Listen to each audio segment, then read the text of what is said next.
Meghan Markle et le prince Harry en voyage sur la Riviera. Pourquoi le fils de Diana a toujours redouté de venir en France?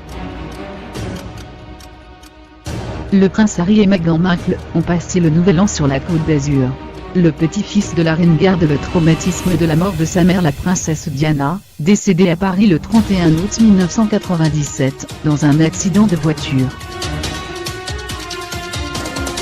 Il y a un peu plus de 20 ans désormais, le 31 août 1997, la princesse Diana était victime d'un terrible accident de voiture sous le pont de l'Alma à Paris. La mère des princes William et Harry, alors âgée de 36 ans, se trouvait au Ritz avec son compagnon de l'époque, Dodi Al-Fayed. Tous deux ont succombé dans cet accident. Parmi les responsables du drame, les paparazzis ont notamment été pointés du doigt.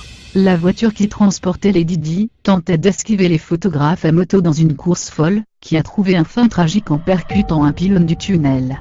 Harry n'avait que 13 ans lorsque sa maman est décédée. Le drame a traumatisé le jeune prince, jusqu'à encore aujourd'hui. Dans un documentaire sur la princesse Diana diffusé cet été à la télévision britannique, le prince Harry s'est confié sur les souvenirs qui lui restent de cette épreuve si douloureuse. Il a également incriminé les paparazzis. Ma mère souffrait de plusieurs blessures, mais elle était toujours en vie sur le siège arrière, et les photographes au lieu de la secourir ont pris des photos, a lâché le petit-fils de la reine. Dimanche 31 décembre 2017, le prince Harry et Meghan Markle ont passé le nouvel an sur la Côte d'Azur. Le couple a fait voyage à bord d'un vol de la compagnie British Airways, en classe économique.